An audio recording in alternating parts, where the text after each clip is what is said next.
Que coisa feia. Olha só, vou finalizar aqui porque eu não estou aguentando mais.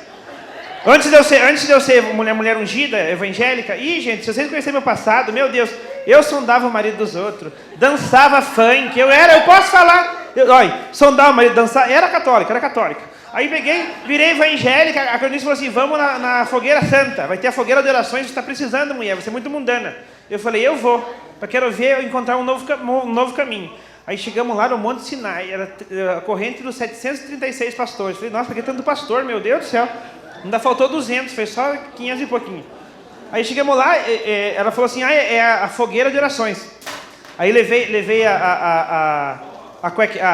o carçãozinho do Dicris, levei o banquetinho do Jairo cortar a unha, que ele adora, para ungir, e levei um sutiãzinho da Raniele. Cheguei lá, um monte de coisa jogado, tinha cadeira de roda jogada na fogueira, tinha muleta, uma coisa arada, e eu coloquei as minhas coisas também para participar da fogueira de oração. Só que eu achei que era uma fogueira simbólica. Achei que era uma fogueira de oração. Aí eu falei, nossa, meu irmão Virso estava desempregado. Falei, nossa, eu estava com a carteira do Virso no bolso. Vou ajudar o Virso. Aí peguei, coloquei a carteira do Virso bem em cima, assim, ó. Falei, você vai arrumar emprego, meu irmão. Eu tô aqui por você. Você vai arrumar emprego. Aí fizemos aquela roda, coisa mais linda. Aqui comecei. Quando eu era prego, Satanás me bateu. Hoje eu sou martelo, quem bate nele sou eu. Quando eu era prego, Satanás me bateu. Aí, nós estava aqui, tudo. Nisso senti um calorão por baixo. Falei, ué, mas que é esse calorão? Não estou na menopausa, o que está acontecendo? Que eu abro os olhos de canto assim, o pastor Vandré. Riscando um fósforo aqui, ó.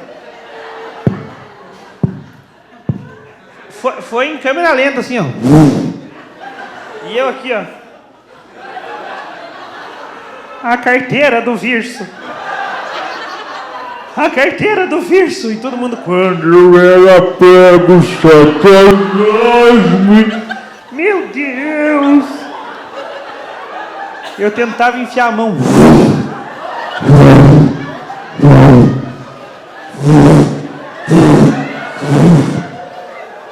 Quando eu dei por perdido, gente, surgiu um anjo, um homem do nada, catou a carteira aqui, ó. Saiu inteira aqui, ó. Era o bombeiro Thierry. Senhoras e senhores, muito obrigado!